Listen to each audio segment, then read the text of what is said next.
Let's start with the basics. Home equity is the difference between your home's market value and what you owe. You start building it as soon as you start paying off your mortgage, but you can't tap it immediately. Timing depends on the borrowing method, lender rules, and how much equity you've built.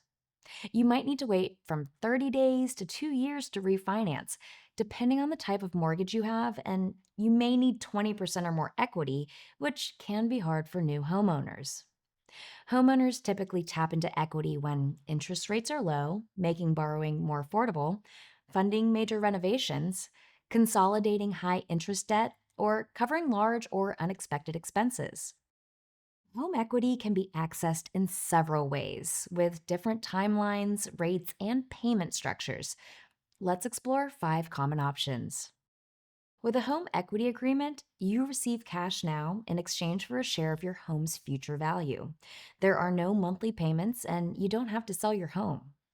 You typically need between 25 to 30% equity in your home and a 500 credit score or higher. There are no income requirements with most HEA providers.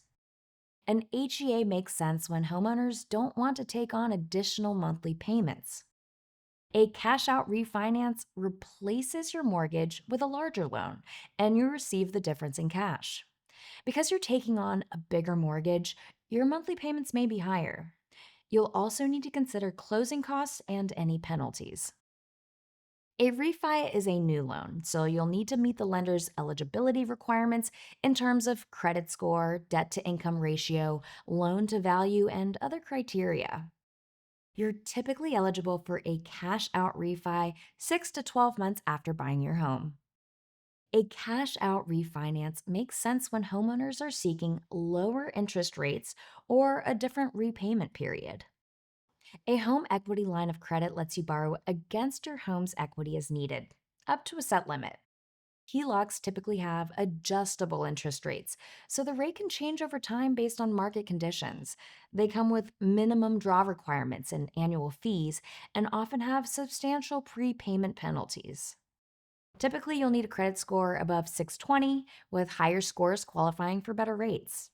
Lenders usually require at least 15 to 20% home equity and will also consider your debt to income and loan to value ratios.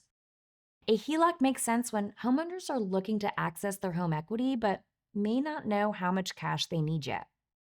With home equity loans, homeowners receive a lump sum of cash up front, then pay off what they borrowed through monthly payments. HEL lenders also require good credit, with very good to excellent scores getting the best rates. They also require 15 to 20% in home equity and consider homeowners' debt to income and loan to value ratios. An HEL makes sense when homeowners prefer fixed interest rates and predictable monthly payments. With a reverse mortgage, instead of paying the lender pays you, and the loan balance increases over time. You must use your home as your primary residence, and your heirs will inherit any remaining reverse mortgage debt if it's unpaid at your death. Missed taxes or insurance can lead to foreclosure, and the loan is due when the homeowner sells, moves, or passes.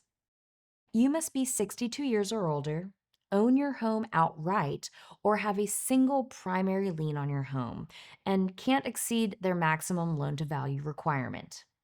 A reverse mortgage makes sense when homeowners are looking to supplement retirement income and aren't planning to pass down their home as part of an inheritance. We hope you found this video helpful. Check out Unlock and subscribe for more tips on tapping into your home equity.